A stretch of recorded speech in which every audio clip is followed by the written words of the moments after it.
For a while now, I have been building a spare transmission for my GMC Yukon. This is the infamous 4L60E transmission. And while there's nothing wrong with the transmission in the truck's got almost 300,000 miles on it. I don't know if anything's been done to the transmission. I've got a spare engine. We're building it too. So when stuff starts going south, well, actually I want to change stuff out before it eats itself. So we built this transmission. And I thought I was done except for putting on the tail housing and the bell housing. But I screwed up. I've been building this thing out of 2 different cores, and then I've had to buy some other hard parts. But the pumps are different. This is an old style case, and there's 2 different styles of pumps that fit these, and they have a different sealing ring. One of them is an O-ring that fits around the body of the pump. And this particular pump is designed to have this seal here that squeezes in between the bell housing. Problem is, this case is not the newer style, and I didn't realize that. The newer style case is cut out around here to accommodate that new seal. I had read somewhere that the pumps are interchangeable as long as you just use the correct seal. Well, it appears that you can use the old pump in a new transmission, but you can't use a new style pump in the old transmission case. And the deal was that the original pump had issues. And you see how it has this groove here? It takes a D-ring style seal like this that fits in that groove. The newer style pump does not have that groove. So, my options were, I actually thought about clamping the whole pump in the lathe and cutting the groove in the other style pump. And that would work, but my lathe is a little bit small for this, so I'd have to build some fixtures and everything. So what I'm going to do, since I've got to pull the pump either way, is I'm going to try to build this pump to where it'll work. The reason I didn't use this pump to start with is that the cover section, the body section, the lower part, it divides right here into 2 pieces. This lower part that has the groove for the seal is good on this part, in this pump. The cover had some grooving in it that I didn't like, so I just didn't use this pump. The other pump, although the seal won't work, it was in good shape altogether. So I'm thinking if all the cavities inside are the same, I will take the cover off the other one, put it on this body, and that will give me the seal I need, and I'll have one good pump. These things, they're just 2 flat surfaces that made together as far as I can tell, because you can buy the parts individually. So we're going to try that. But either way, I have to pull the pump. And to do that, you got to take off the oil pan and a couple of solenoids. And this right here is where the filter goes in. You got to take that off. The pulse width modulator solenoid goes in here. That has to come off. Then you can actually pull the pump out of the front. And since most of the upgrades that I've done are in the cover, such as springs and stuff like that, I don't have to change that. And I've already put the new Teflon seals on the other one. So all the work I've done there will still be good. I've just got to change and put this body with the other cover. So let's tear the pump out of here. When working on transmissions, whether it's these automatics or 6-speed sticks, which I normally work on more often, it's really handy to have some kind of table that's got a hole in it so you can stand them upright and stick the shaft through the hole. You can actually, when you're putting the internals in this, when you got to set them, you can just stack them up on the inside. So I've got this. I've got another one that mounts onto the workbench that I use some of the time. And on this, first thing we got to do is get the pan out of the way.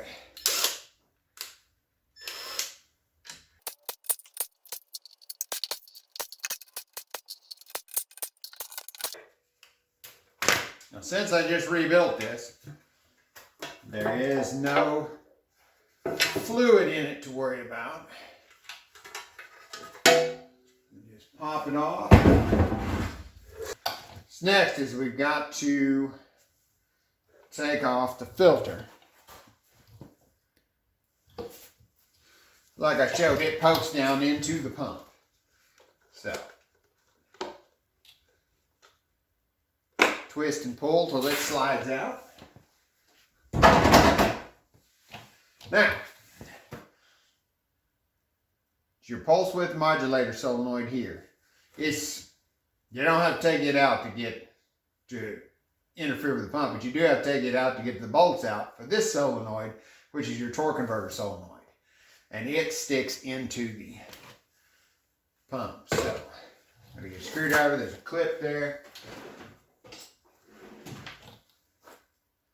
See if we can pull that clip out. There she comes. Clip comes out.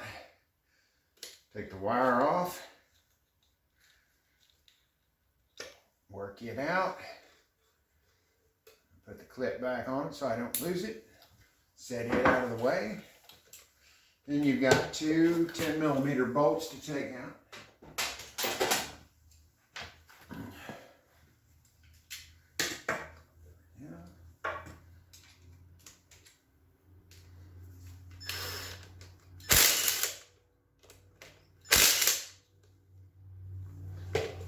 And then this solenoid will come out. And that's the one that pokes in to there. And I may have called that the pulse width modulator solenoid, but it's actually the torque converter. This controls the lockup. So, now, see, there's the pump there, there's the inlet, and there's that other piece. Everything else is cleared, so now we got to take out the bolts that actually hold the pump in place.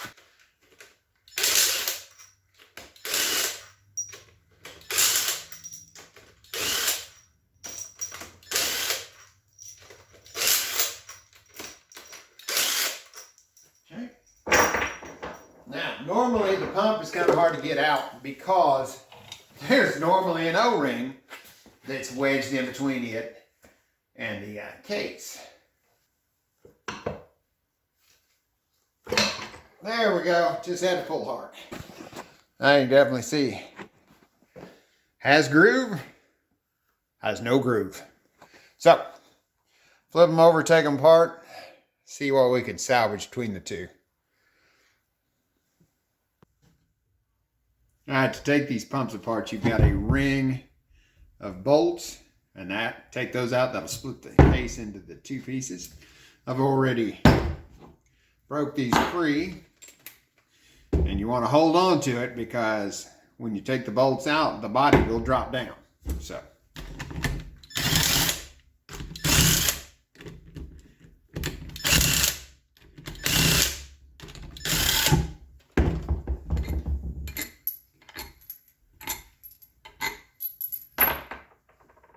drop that down gently. Mix this up. Okay. This cover is what I've worked on. And I want to save this and put it on the other pump body. So, what I need to do is make sure that these two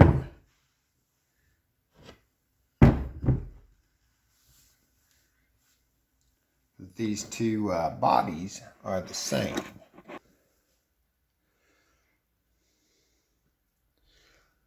Part number there is a G80CF, or a G8C with an F below it. This is a G80C. So, I'm going to put the camera down and I'm going to look at it and make a real close side-by-side comparison. Make sure none of the cavities are different. And then proceed from there.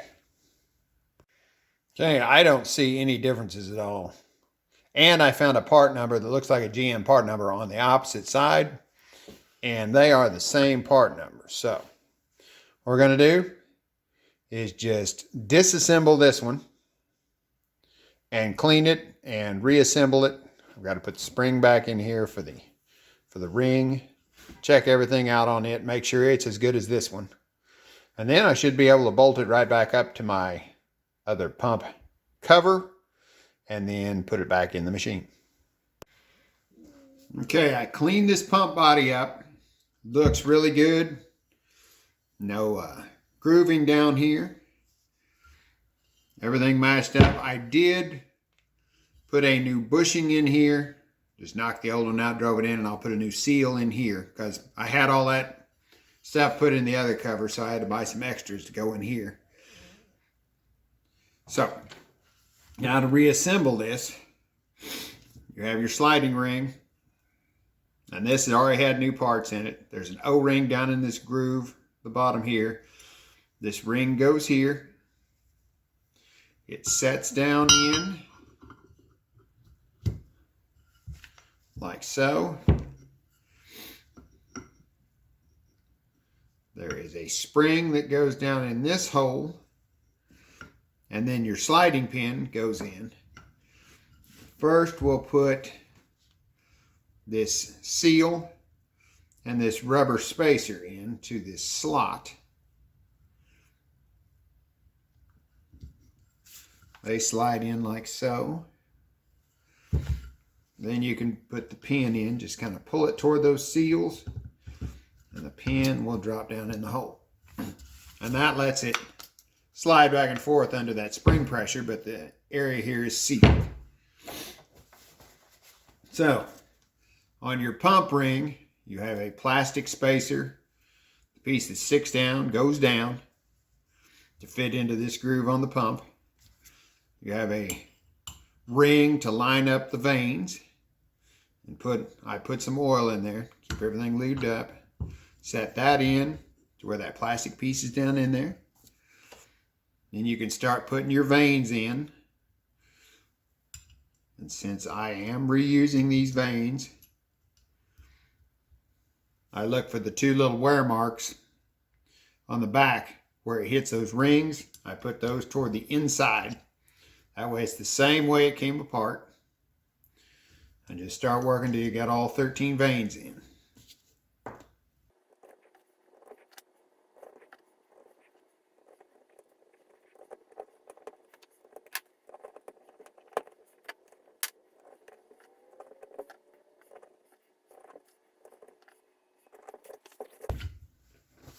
Once the vanes are in, then you have another ring that goes on the top side that fits in where all the vanes are. And then that should turn. Vanes should move out as they go around. I'll put a little more oil down in the cavity there. Spin it around some more. See how it pushes the oil out?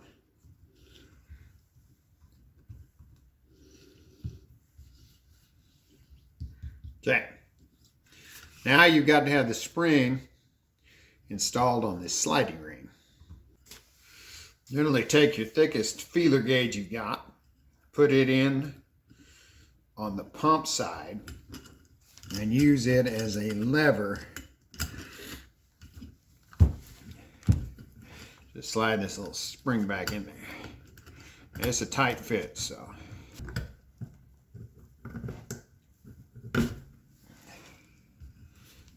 Push it down in like that. And then pull your feeler gauge out. Spring's in there.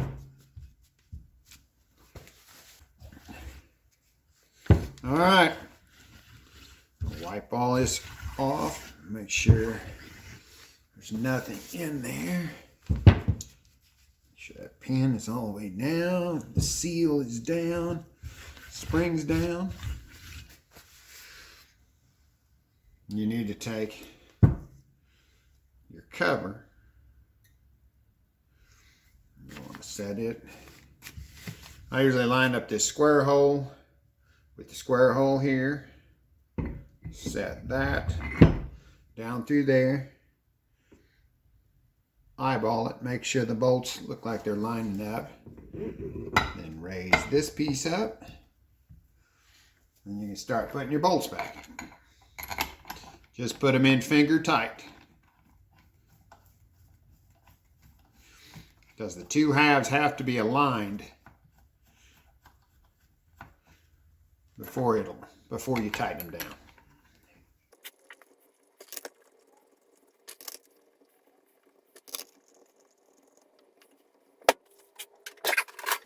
Right, in order to make sure the top and bottom are aligned together, I've got this tool that I built out of some just aluminum.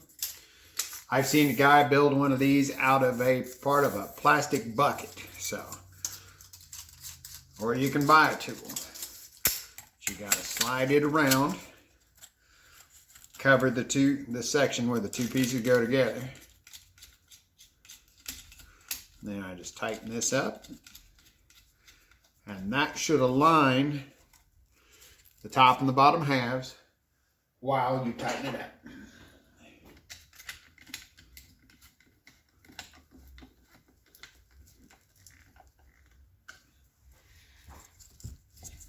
Okay. Okay, the torque spec is 18 foot-pounds, which is like 216 inch-pounds. That's higher than my inch-pound torque wrench goes. And I don't trust using the clicker types foot-pound torque wrenches that low, so I'm going to keep an eye on it. Just use my trusty old beam style. Just tighten it up in a crisscross pattern to 18. Just snugging them down the first pass.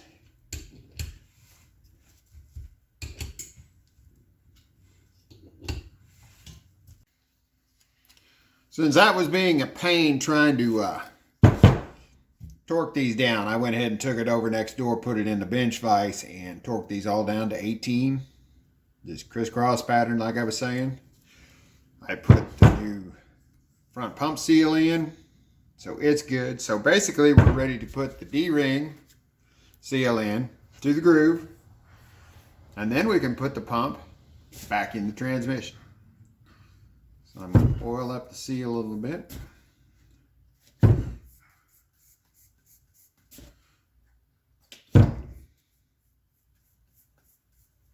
Okay. And it just fits round and goes nicely in that groove.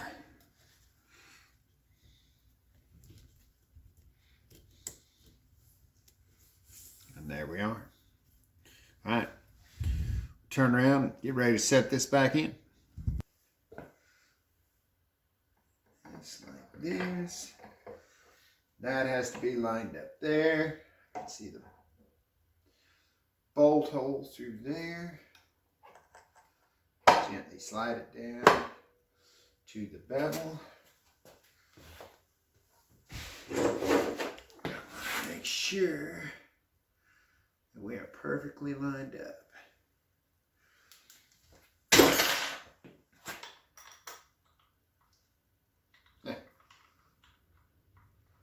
Get it that close, you can start the bolts again. Alright, so we know it's lined up. Hole for the filters in the right spot, so push it on down. Now,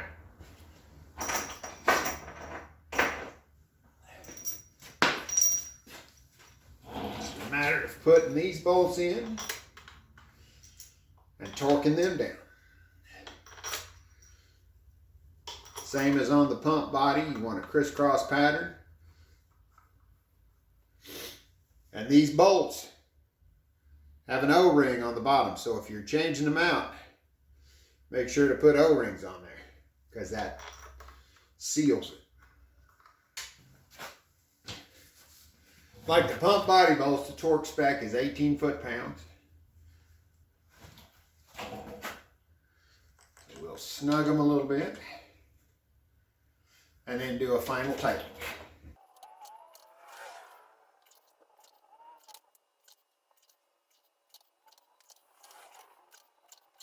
All right, that's good. We're ready to finish up the bottom end.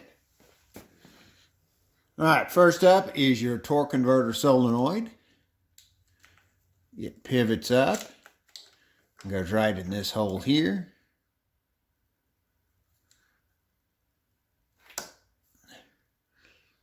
Lubricate your O-rings. Everything on this is already greasy from where I put it together before. Okay, and you have two bolts. They get torqued to 120 inch-pounds.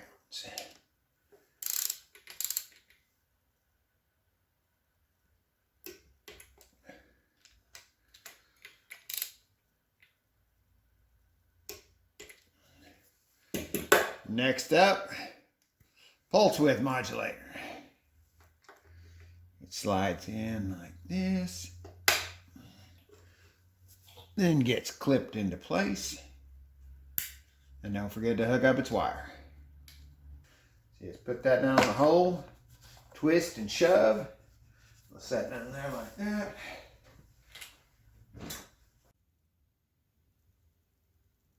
Since you don't use any sealant on a pan gasket of a transmission, I went and got a new gasket because this one, the pan has a raised lip to help seal it in the middle, and it leaves, the old gasket is compressed. Even though it's never been ran in the vehicle, it's compressed and just not sure it would seal. For $10, I went and got a good new Felpro seal. So we'll get this out of the box, we'll get the pan on, and we'll be done. Right, the gasket's sitting on there. Set the pan in place. Try to keep everything lined up. Then we can start putting bolts back.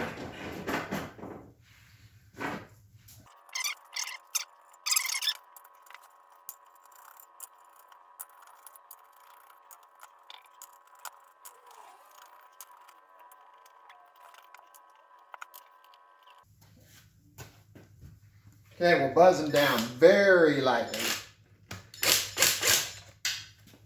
with the impact.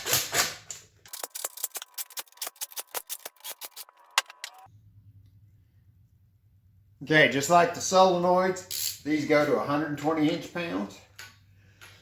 Let's snug them down.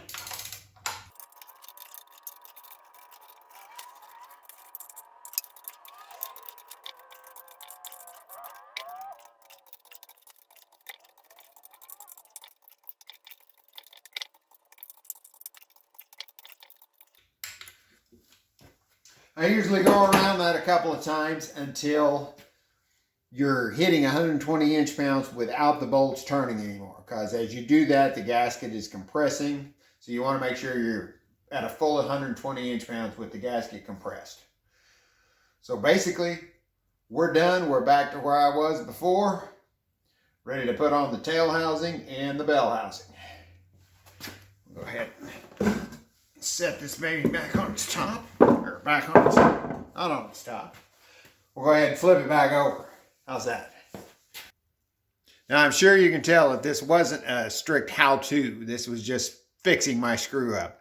If you want a how-to on rebuilding these transmissions, go to a channel called The Transmission Bench. That guy has got some absolutely astounding videos. He is step by step on everything to rebuild these. And he does the 4L60 and he does a bunch of other transmissions too. So really good channel. I watched it. Even though I knew how most of this went together, I still watched these videos to make sure I was doing it right. Had the automatic transmission service guide manual, and I still watched these videos because it was just handy to see everything step by step laid out in a very methodical manner. Check the Transmission Bench out. Till next time.